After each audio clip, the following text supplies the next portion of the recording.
Hi, everybody. Recruiting Animal here. It's the second start to the show. Rich and I like to trade some, information that you might not be interested in. Okay. It wasn't even risque. But I'm starting again. And so it's November 13th, 2024. And let me see. You know that Chat GPT, they bought apparently for $35 million the URL chat.com. Did you know that, Rich? I did not know that. Chat.com. You can check it out right now if you like. Okay. And I went there today and I asked them how can I improve the Recruiting Animal show? and it said, define the show's unique persona. For instance, act like an insightful yet humorously sarcastic recruiting expert with a knack for candid advice.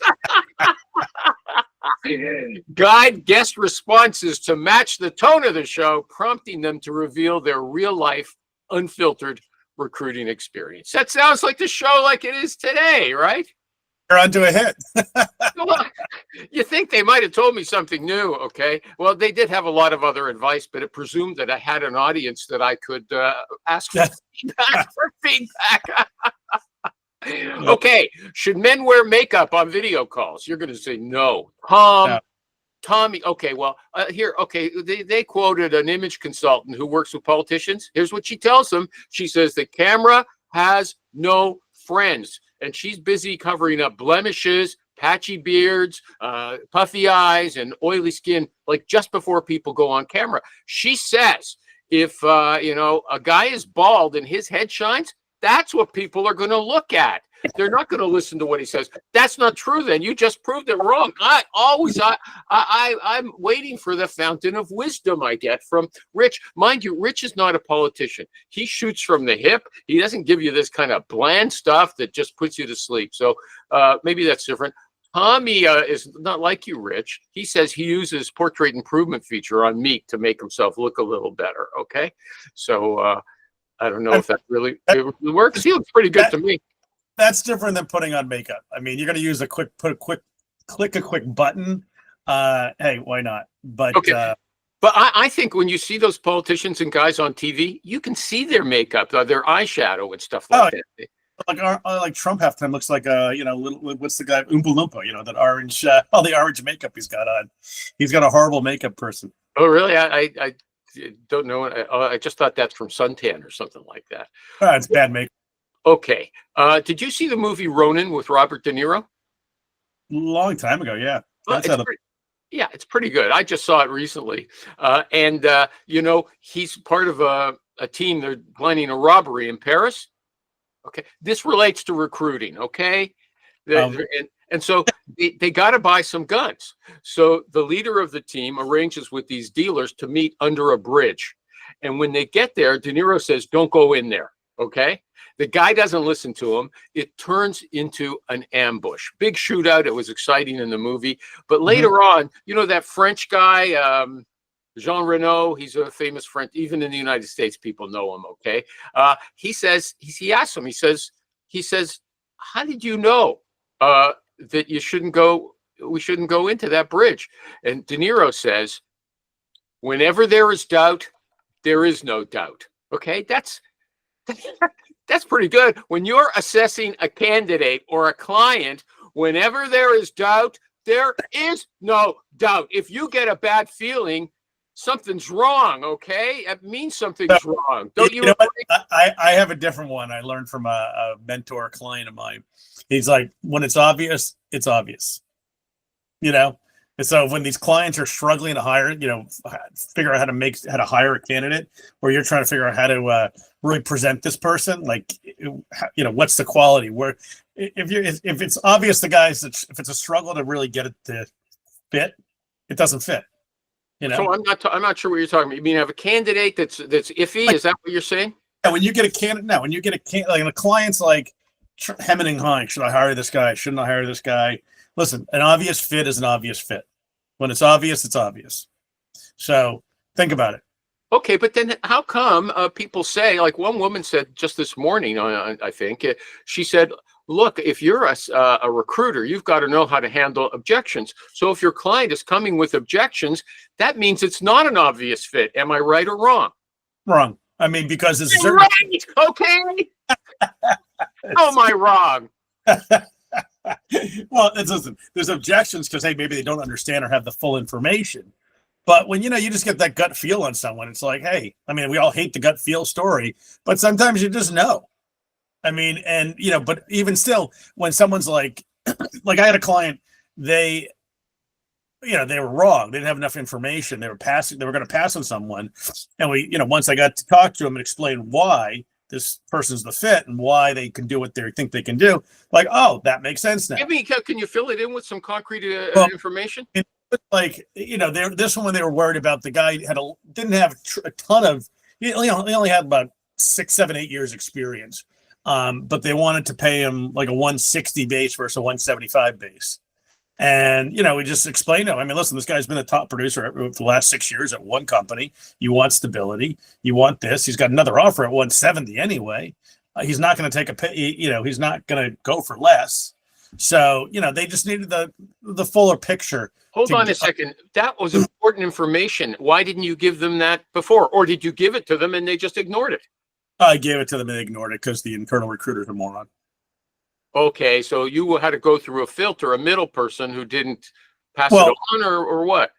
There was a middle person, but I also told the hiring manager, she knew, she's RVP. It's the CEO that was trying to make these decisions without the full picture. So it was a bad communication chain, which is that's something you can't always control. You're lucky you got past the bottleneck there. Am I right? Yeah, that you're right on. That you're right on. Yeah, I mean, I think surprise everybody. I'm just repeating back what he told me. Okay. That's been a big problem this year, I think, for myself and a lot of recruiters trying to get through the stupidity and bottleneck and people making rash decisions without the full amount of information. Okay, so when they came back to you and rejected your candidate at first, mm-hmm.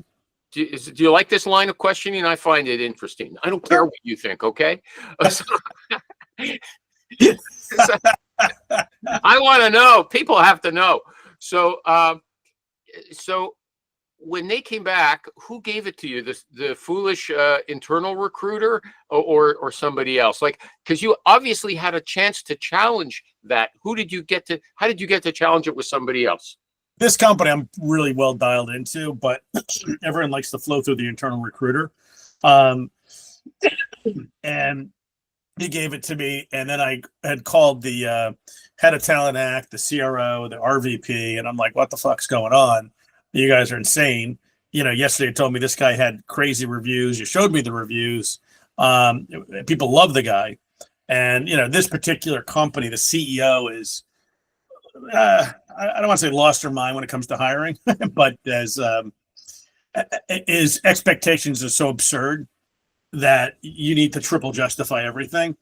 And, ultimately I had to tell these guys, listen, if you're not going to stick your neck out for this guy who got basically a perfect interview score, you guys are screwed and should all just send me your resumes because you're never going to hire anyone.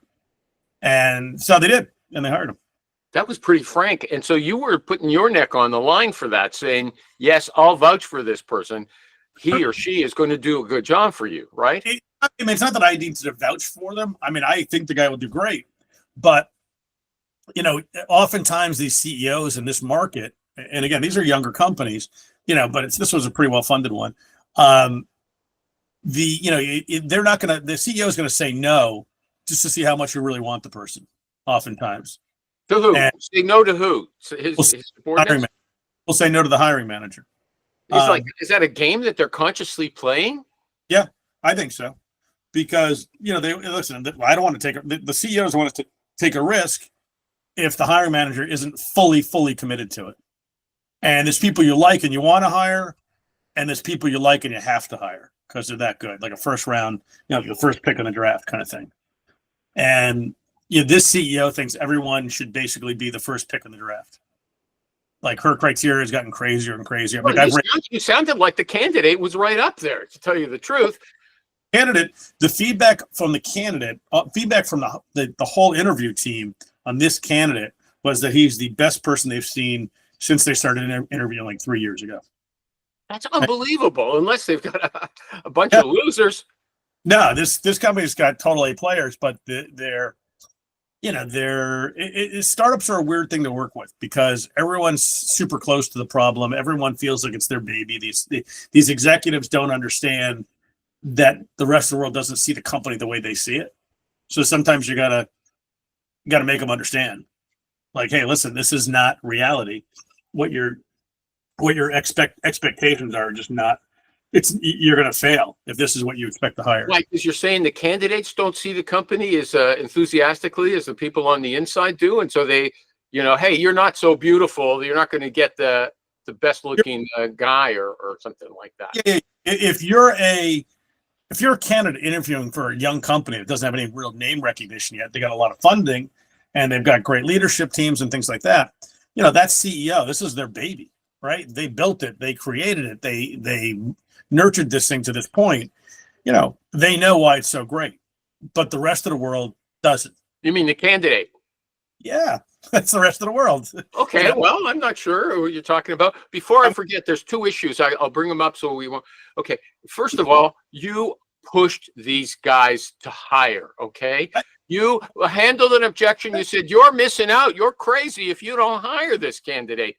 But you're the guy who always says, hey, if he doesn't work out, don't blame me. It's not my fault. And yes, it is, because they were ready to reject the candidate. And Rich Rosen said, no, look at this. I'm speaking from my heart. You're making a terrible mistake. No, to pass up on.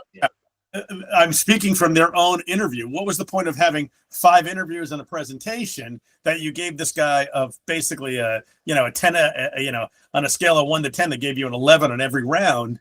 And then the CEO's like, 15 grand. That sounds like a lot of money for a company. $15,000 on difference between the base and what they want, the CEO wanted to offer, and what this candidate needed and which was also the company's high end of their scale. They went up to this number. They went up to 175. And the company, the CEO thought they were overpaying for him by 15 grand for somebody who got perfect scores and, has like a $1.5 million quota. What did they want to pay? So 175 was what they hired him at. What did they want to pay? I'm going to start holding up flashcards for you to follow along. They wanted to pay 160. That was when they gave you the job order. That was what they said. Top end. Oh my God, you're killing me today. What their top end was 175. All right. And that's what he needed because he had another offer at 170. Okay, but when you presented the guy, you told them that, right? I didn't give him anything. Oh, you're kidding. Why not? Everybody says you have to do that now. You have to find out what in the right ballpark. Why waste time? My God, you're rambling today. Jeez. I'm not. That's a false accusation, everybody. I don't accept it. Technically, it's illegal in the United States to ask for comp.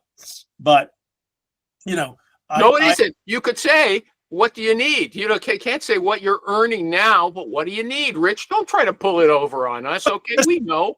Technically, you're not even supposed to say anything like that, which is stupid. But you're wrong. I don't believe you. I don't care. It doesn't matter. I always put in comp because you know what? If I tell them 175, then you're going to get some idiot internal recruiters going to be, oh, he's too expensive. If you tell them 160, they're going to go, oh, he's too cheap. Or they're going to say, well, we think we have a better guy because this guy's at 170. You don't know. Everyone's got their own stupid view of what the comp means. And it also, they need to trust me that this candidate's going to fall in line with their comp expectations. And the candidate knows, hey, I don't tell him what the comp range is either, but it's going to fall in with his expectations. So you don't tell the candidate did not insist that you give him an idea if it's worth going in there. Yes, and I said, listen, you'll be fine. Trust me, I'm not going to waste my time putting you into a role that's going to pay you 150 when you're at 160. How did you know it was worthwhile? You didn't know what he was earning. I did. I know what he's earning. I just didn't tell the client. There's a difference. Well, okay, did you ask the candidate? Because that is illegal. Yeah, I said, what do you need to be? Oh, what do you need to be? That's what I said. Okay. You see, I say the same thing, but it's okay when he says it. Okay, there we go. Yeah, look what they try to do to me.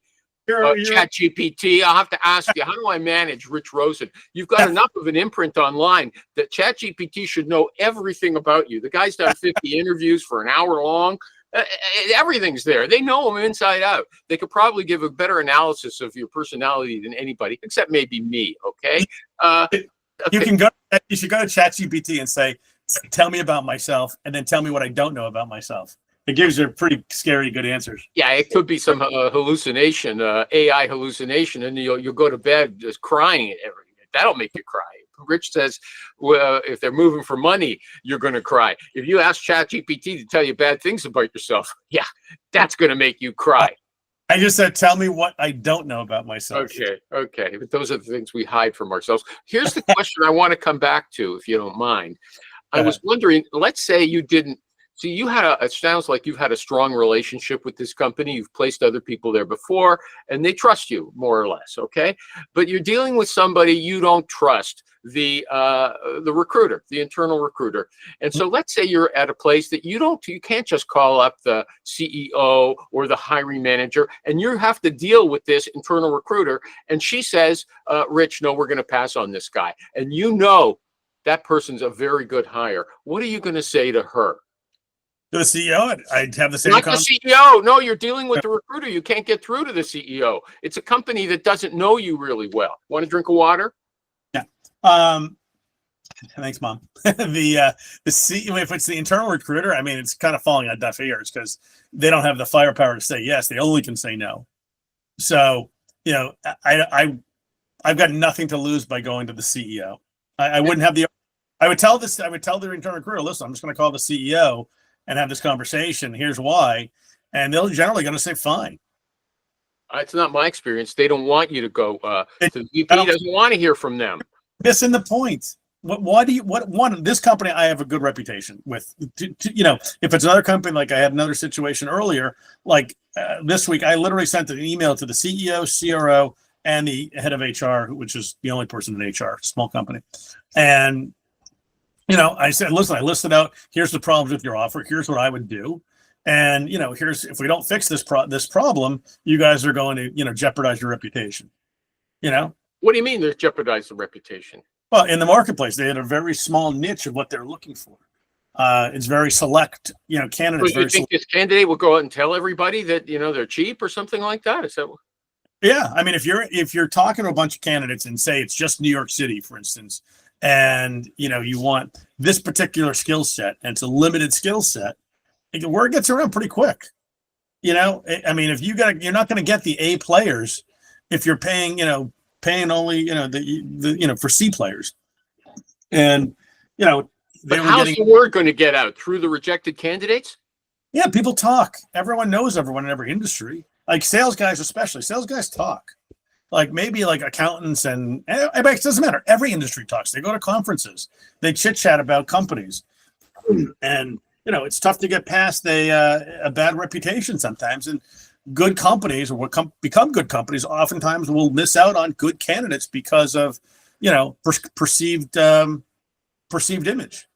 See, when I have a great candidate like that, and they reject the person, I go nuts because I know how hard it was to find someone who's a really good fit. Okay, and what am I going to go find someone better than this? I'll be on a wild goose chase. Okay, so do you call the CEO? What do you do? No. My experience, if you're dealing with the internal recruiter or HR, you're blocked. The thing is, so then you have to say to her, Susie, can you tell me where this person fell short? And if she can't tell you, somehow you have to say, I have to talk to the people internally and find out what's going wrong, because I think this is a really good person. And if she says no, I'm guessing that's a walk away from that client. Well, you got to, listen, there's no black and white, but most likely, because if they're not giving you feedback to understand why you went wrong or this person went wrong, how do you make it any better? Yeah. Okay. There you go. Okay. What I've been saying to clients lately too, when they want me to go talk to their HR person because they're too busy.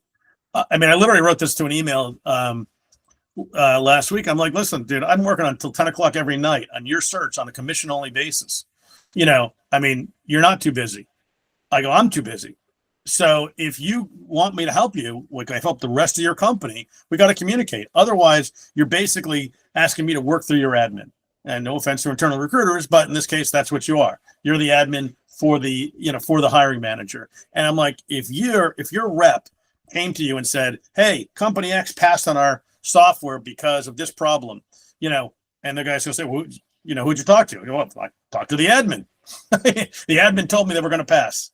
You would flip out on that rep and you'd fire him probably.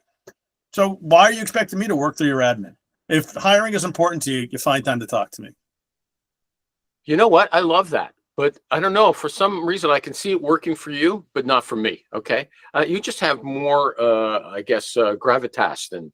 Yeah. I have a more of I don't give a shit attitude. It's really what it amounts to. And that's what everyone needs in sales. You're doing the right thing. If you believe you're doing the right thing, which should be to try to help the client. And sometimes you got to help the client from themselves. And I mean, listen, if you have a hiring manager that's not talking to you, that is a 100% walk away from the deal. No, sometimes you work through the internal recruiters. You've told us. Yeah, you're right. Nothing's 100%. I have worked through internal recruiters, but there's always some kind of communication with the hiring manager at some point. I don't think I've ever done a deal that's been exclusively through an internal recruiter. I can tell you my win rate when I deal mainly with an internal recruiter is far lower than it is when I'm dealing with the hiring manager. Okay, but if you were dealing with the internal recruiter and he or she was giving you the same feedback that this CEO gave you or the hiring manager, you would argue with her, right? I would, but for a minute, there's no real point. I used to argue all the time, but then I realized, what am I arguing with? Someone that has no ability to say yes. She can go back to them and say this. I'm going to send you an email with all the points laid out. Stop. What do they care? It's not their fucking job. And it's not their money. It's not their pain. They have no incentive. All they can do is get in trouble for pushing back. The CEO is going to say, "Hey, listen, Johnny, I already told you not hiring this guy." And what is he going to say? "Well, the recruiter said you should." I mean, and he's got a list of good reasons, things for you to consider. Because, Rich, you're wrong that they have no skin in the game. Those internal people have to fill those positions as well. Otherwise, at the end of the year, they'll say, "Look, Billy, look, Susie, we're dying for people here, and you're not bringing anybody in." And hold on a second. Amy told us that's what happens. That's why she has to keep good notes so she could throw it in their face. The thing is, there's a lot of blockheads. You can tell them the absolute truth, and they won't say, "It's my fault. You're right, Amy. I concede." Okay. People like Amy, as another buddy of mine, like Matt, Bodie, and other folks. There's some really good internal recruiters out there who actually do their job right. Sadly, I mean, this goes for all recruiters, external and internal. Most don't. Yeah, but I'm saying it's not the internal recruiter could be the smartest person on the block, but if she's dealing with a blockhead, she's not going to make any headway, right? You're missing the point, but most internal recruiters don't have the intestinal fortitude to go fight back with the CEO. They'll ask once nicely, and they're going to say no. They're going to say, "I'll get back to you. I'm too busy." The CEO's never going to make time to talk to him. Or they're going to get their one-on-one every couple of weeks or whatever the hell it is. And it's going to be like, "Oh, listen, it's too late. The candidate's already lost interest anyway." Or, it just doesn't come up. But either way, they're not going to fight the way you're going to fight correctly for and advocate for your candidate. I'll just give you an example of one of her problems. She said I can't remember the exact circumstance, but she told these hiring managers, "Look, this will work better if you guys send out the email, okay? The candidate outreach. I'll write it for you. I'll send it for you. It just has to go through your account." Okay. Nope. No. Okay. 3 months later, they called her back and asked if she could do it. Okay. So she's dealing. Those are very smart guys who are building rockets. Okay. They're not stupid, but they're stupid when it comes to this. They're blockheaded. They're closed, right? She has to struggle. The thing is, she's in there working on other jobs anyway. People who are contingent recruiters, if they block you, all you can do is walk away, and you've already put time into that. But you've already lost. It doesn't matter. I mean, I have a company right now that I made the placement, and I'm still going to walk away because you know what? They're inept. I mean, the hiring process is inept. The package was inept. The The internal recruiter is a complete waste of space. Probably one of the dumbest ones I've ever met, to be honest with you. It's just not worth it. I mean, still made the deal. Should have made 3 deals with him, but it's not. It's not. It's you got to use your time wisely. I mean, yes, you can sit there and hope you get a deal with some needle in a haystack search, or you can try to find a better search where you have actually a better chance of making your deals, making numbers, making money.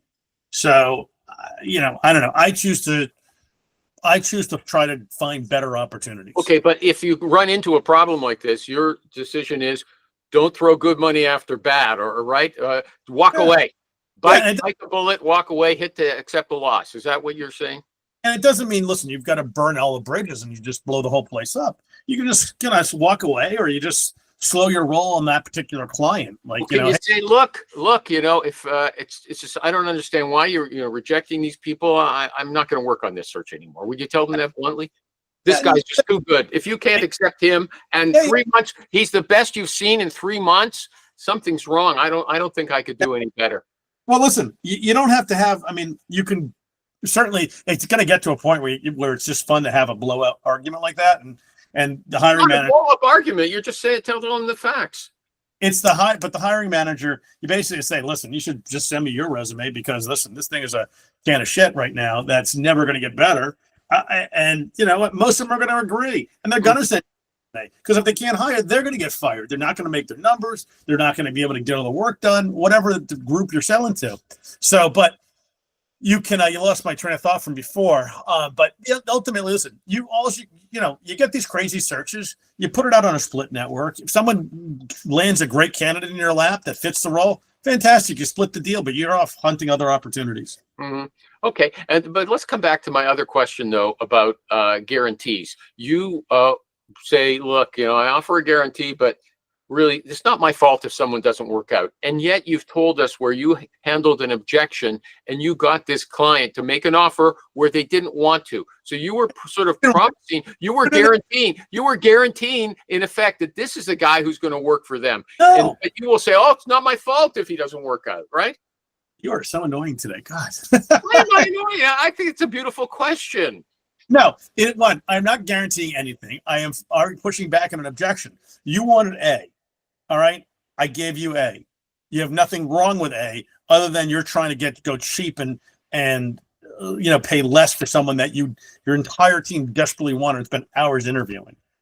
All right. That's not me guaranteeing anything. That's me just laying out the facts. It's not like me saying, hey, listen, your tires are blown. Okay, so in this case, yeah, it was just money. It was the quality of the candidate was excellent, even from their point of view, right?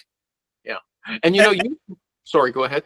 Yeah. As far as the guarantee goes, even if I said this guy is great, I don't control anything that happens once he's hired, once he starts, the onboarding. We all know the story. The onboarding, the culture in the office, the environment, the accounts they're going after.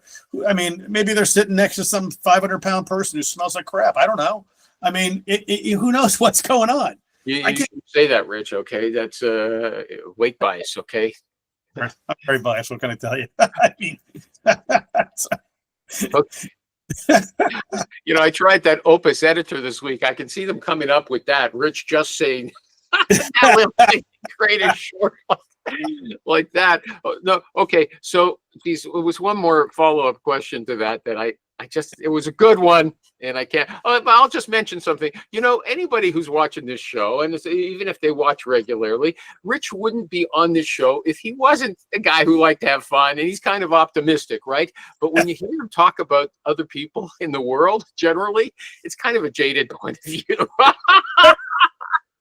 They're more dummies than not, okay? Isn't that your view of the world?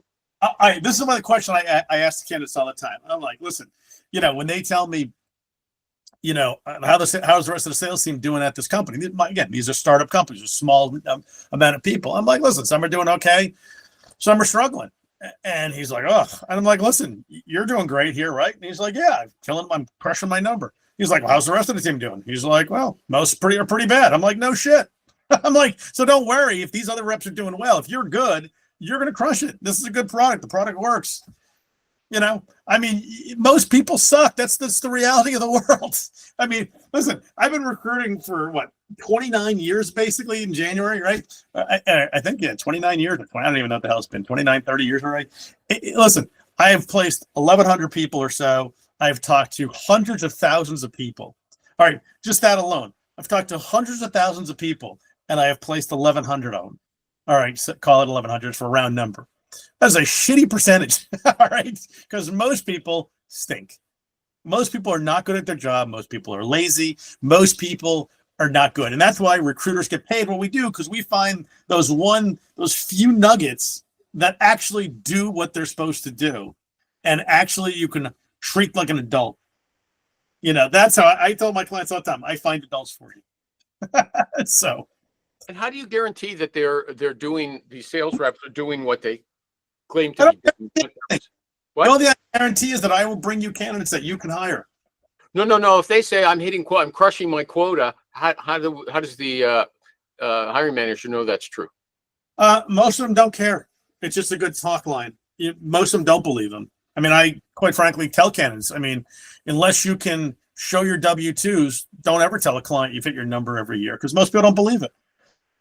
You know, so I mean, you can always background check with some of the company, do your backdoor check, and hey, how did this guy do? But few people really know, unless you're, made President's Club or you were a perennial top producer, in the company. But at a big company, it's hard to know. Region to region, things vary. But it sounds like you do ask people, how's it going? And then you tell your client he's crushing it over there, right? And now you're saying you don't know. Well, I mean, I'm going by what this guy's telling me, and then can he back up the... You just told us these people are dummies, okay? They're incompetent, and they will say anything they want. Don't go twisting words around. I didn't say these people are dummies. I said most people are dummies. There's a lot of people out there who are not competent, and we know they'll lie, right? So, all right, stop. So when you're talking to them, you're going to ask them questions about what their what their W-2 was, even though you're not supposed to. You're going to ask them questions about their, how they did against their number, which also you're not really supposed to, because all these stupid new laws that are out there. But you got to find out how these guys do, right? Who'd you close? How big was the deal? You can walk back the math, and you're going to say, you just told me you closed $3 million in revenues, and these deals add up to like $1.60. Like, what happened? And that's where you're going to find out the real story. And then also you by hearing how they answer questions and the questions they ask tells you so much more than what I'm actually asking them. It's just the way and the mannerisms how people act, answer, and it can articulate how they've been successful. That's what you're looking for. Okay, Rich is making me feel guilty. Okay, I know I'm grilling him because he's the only person here, but I find this is a fascinating conversation for me. Okay, now, Rich, one of the other things that Opus, Opus is that AI editor. It creates shorts from videos. Right? Yeah. So I tried. Everyone was raving about it. I tried it. It wasn't so good. Okay, my shorts are better, but one of them came out that was the one that was most perfect. They rate it themselves. Was you talking about the Pinnacle Society? Now I think they cut out part where I was talking first. So really, it's just a minute of you saying how fantastic it is. Okay, really, it's everybody's nice. You become close friends with everybody, and it's people who want to share information. Can you give us an idea? Now, everybody, these are very big billers. You have to, I guess, show them can you just say that you're crushing your numbers, or do you have to show them that you're doing it when you join? Yeah, you got to show them. You got to, kind of show proof of success, proof of life.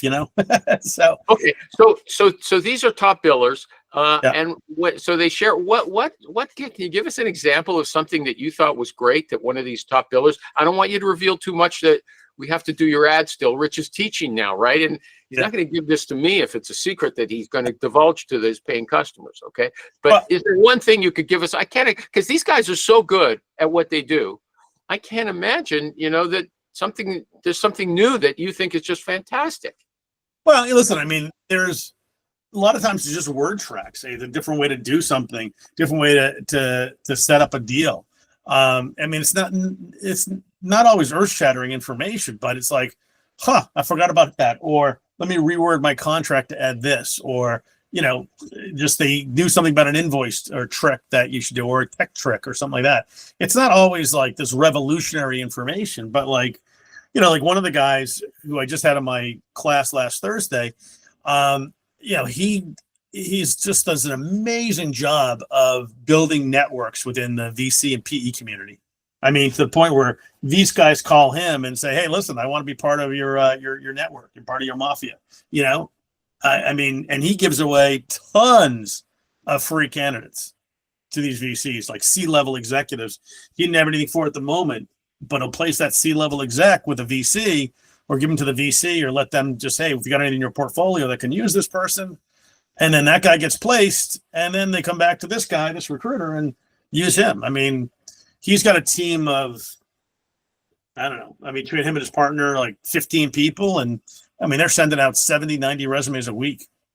So he takes his most valuable candidates or most placeable candidates who aren't really placeable and gives them away to people. Is that what you're saying? They're not NPCs per se, but they're good. They're just not good for him, right? You could call them NPCs, and some of them probably are. But it's like, listen, if I've got this guy that's going to sit on my desk for a month or 3, or I can give him away to free to, get new future business and lock in, like he's a big believer, which I fully agree with. Put more credits in the bank than your takeout kind of thing. Gift to get. Yeah, exactly. So, I mean, but stuff like that, like he's just got an amazing way about himself, how he does things just so natural for him. It's amazing. Rich, you would never do that though. No, I tried it earlier this year. Didn't go anywhere, but got to do it more than once. I'm going to, really try to do more of it, to be honest with you. It's a long game. It's not the short game.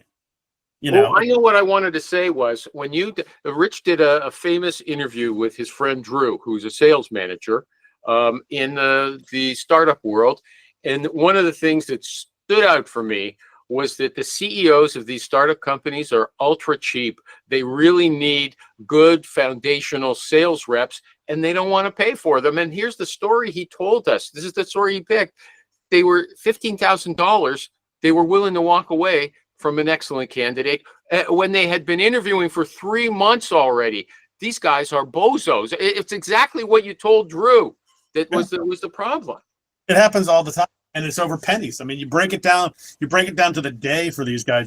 It's like whatever it is, $3 a day or something like that. Whatever. I don't even know what the math is, but I mean, it's minimal. I mean, you throw out the vacations and holidays, it's like $1,000 a month. I mean, it's just nothing. It's very frustrating. It's such a short-sighted. Can you imagine throwing away the winning lottery ticket? You're going to make $1.5 million a year on this guy forever. But the extra $1,000 a month is too much when you got whatever millions in the bank and funding. It just seems. Not only that, what he wanted was within the range. He didn't want them to go $10,000 or $20,000 over. It was the top end. Now, no one ever wants to pay the top end, but you know what? When you're replacing salespeople, really, when you're replacing anyone, but you got to remind your client all the time. Hiring is an investment. It's not an expense. And if you're going to look at it, especially a young company, if you're looking at hiring purely as an expense, especially for revenue generators, you're screwed. I mean, you have no chance of being successful, very little chance of being successful, because how many top performers or even low end performers want to be there feeling like, oh God, I'm just costing my boss so much money by sitting here. I mean, why would you want to work in that environment? Like I had a guy right before the show, call me. He called me back on his work phone. And was so nervous, I was like a corporate spy, that he sent me. He's like, I'm not interested. I'm like, don't call me again, blah blah blah. And then he emails me from LinkedIn, and says, "Here's my personal phone. Let's talk on that number." It's just like, I'm like, why would you? Was he in a group office where he had to? No. It was like just this company's mobile phone, like they were listening in. And who knows? Maybe they're on Gong and they were. Who knows? But I doubt it. Okay, so that's a red flag for me that something's wrong with that person. Okay, he's a young. young rep. He's a young rep, so it's we'll see. We'll talk to him further and find out. But yeah, Oh, sorry. Go ahead. anyone that gets too nervous about those things, I always wonder. I mean, because I even said to him, like, dude, listen, if you're worried about your company listening in on your phone calls and you're reading your emails, you got bigger issues, So Okay, let's do Rich's ad. Rich Rosen, everybody, is America's recruiter. And if you have listened to the show this far, you know it's true. Okay. And so recently, something's got something wrong with his throat. But when I offer to let him take a drink of water, he accuses me of being, overly sympathetic, like a mom. Okay. But I'm not. But anyway, so Rich decided, okay, Rich is, he goes to the Pinnacle Society with these other gods of recruiting. He brings back the information also from his own 30 years of experience. And he's got a class every morning, tomorrow morning, Thursday morning, 8:45 a.m. Eastern. You attend online. It's a small group. Everything you say is strictly confidential. And you ask him every question you have to ask. You've seen me. It's like Rich is on the witness stand in a court today, okay? Actually, usually he doesn't object. Today he's kind of cranky, maybe because there's nobody else here, okay, to intercept.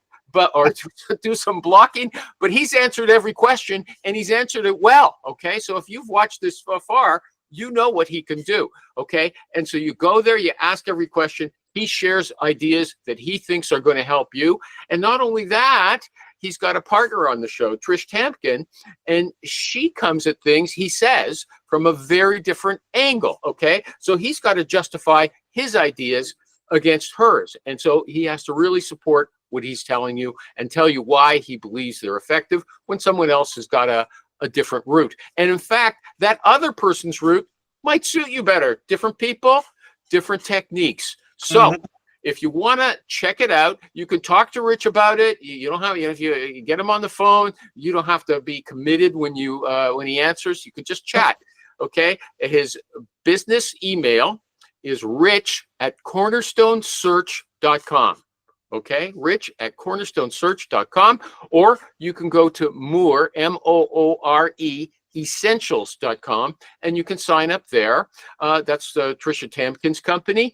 And also, if you join today, for instance, you get to watch recordings of the last 4 meetings, the ones before you joined. Is that right, Rich? That is right. Yep, you get the last 4 weeks of recordings, and you can listen to those, ask questions. You can try to answer a couple of questions for you if you got from a past recording. But you come to class, ask your questions, and we spend an hour plus just talking about all sorts of fun things, whatever people are on top of mind, right? Do you bring issues of your own, or is it mainly them asking you questions? Trish will bring questions usually to the table. So, depending on what she's seeing and hearing from other of her coaching clients and things like that. So, anything else you'd like to promote today beside Rich's? No, we got voting for Forbes is up for 2025. We got to get already. Yeah. Okay, so Rich wants to break into to be the top one in the top 10 recruiters in America, and he would be the only, as far as I know, solo recruiter in the top 10. You were 11 a couple of years ago, if I'm not mistaken, right? Formulas around, so now it's a little different now, but yes. Well, what's the difference? I don't even know, to be honest with you. It's kind of a crazy survey they do. How do we vote for you? Because I made bigbiller.com. I don't know if it still goes there. I think it does. It goes to the site for voting. And then you got to update the link then, and I'll send that to you. Okay. Got to register, and the voting is for the next 2 or 3 months, right? January 17th. Okay, so we got a lot of time. So you want to vote for, at least for me, you want to vote for what is it? I think it's professional. It's contingent recruiting over 100,000 and executive recruiting, I think. Oh, they're segmenting it. That makes good sense. They do like, I don't know, the segmenting is a little weird how they did it, but it's basically executive search, professional search, and temporary search. So anything over 100,000, which I think for them is contingent over 100 grand and executive search over 100 grand. And then you want to make sure you put in corners. First, you're going to join it, register it. They'll send you an email, which will most likely go to spam. Go to your spam. Takes a little bit to get there, and then you go back into. Then it will take you to a link to. Who runs it? I mean, the magazine runs it, but are there recruiters, knowledgeable people involved? A company called Statista. I think Statista. Yeah, but are there any recruiters who understand how you work involved? I mean, it's just the voters. I mean, the voting is peers. It's hiring managers. But I mean, you just said they structure it a certain way. Who's responsible for that? I have no idea. Oh, okay. I mean, this Statista company does it. They actually tell you the whole methodology online. When you go to register, they tell you the whole methodology. So, yeah. But anyhow, just make sure you vote for cornerstonesearch.com. There's like half a dozen other Cornerstone searches there, all who have stolen my name. But cornerstonesearch.com is what you're the first. Like, Cornerstone is not the most original name in the world. Okay. But I've been doing it for a really long time. Matt Charney used to work for a company called Cornerstone. I can't remember what they do. Cornerstone software company, that does like HR software. Okay, yeah, HR tech. Yeah. So, but yeah, no, there's a bunch. But any event, cornerstonesearch.com. The vote would be appreciated. So, okay, we're going to hammer it out. We'll do it on the group as well, and I'll put some on LinkedIn. I've got lots of old ones as well, but now you're telling me that they have to vote. I'm going to have to figure out how to vote for you. They have to say, listen, vote for Rich in this segment. Is that what you're telling me? Yeah, you got to vote for, once I just sent you the link, I just put it in the chat for you. But yeah, I think you got to vote for those two segments that I do. It's pretty obvious when you'll see it. Is two that are over 100 grand. Okay, well, geez, it sounds like you're making it harder for us. No, but the good thing is you really don't have to answer the questions they ask. Other than that, they ask a whole series of questions. Oh yeah, right, yeah. There's all that too. Okay, well, I think I feel guilty. I feel like I've pushed you too hard, but really, that was a great conversation, in my humble opinion. Okay. Yeah, you're A-okay as always, my friend. Anything else you'd like to say about yourself or the business or life or the election? I had some election questions. Oh, okay, yeah. This is next week. We'll talk about it. But Gavin said that you and Tom don't work niches. Okay, you work sectors. Yeah, I guess you could. I mean, you work in sector as in software, opposed to like just security software. Well, his is like the industry, the job, and the geo. I learned that word from Rich, but everybody, geo. Okay, that's short for geography. I like it. Okay, so yeah, I mean, 3 qualifications, and you say I don't have any geo. I wish I did. Right? Yeah, if I had to do it again, like now, I'm doing a big BD campaign right now. I guess I'm not really that strict on it. It's in the U.S., but even that, I'm doing a search in Germany right now too. So you're kidding? No, I placed like 3 people in Europe this year. It'll be through another recruiter or on your own? On my own. On my own.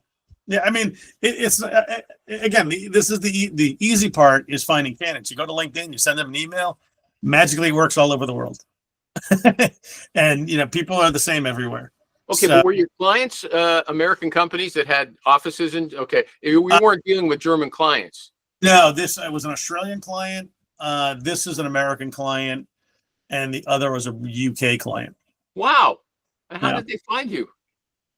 Just network referrals. So, yeah. So it's been really good. One company was great. They actually paid me for 2 retainers, and only used one of them and put the other role on hold. So it was great. So an extra for nothing. So see, everybody, if you get to be, they come to you like bees to honey. Although, my impression is Rich has to go after them as well. Even Rich has to go after America's recruiter. Richie Rich, thank you. Anytime, buddy. Thank you. See you next. Bye-bye. Bye.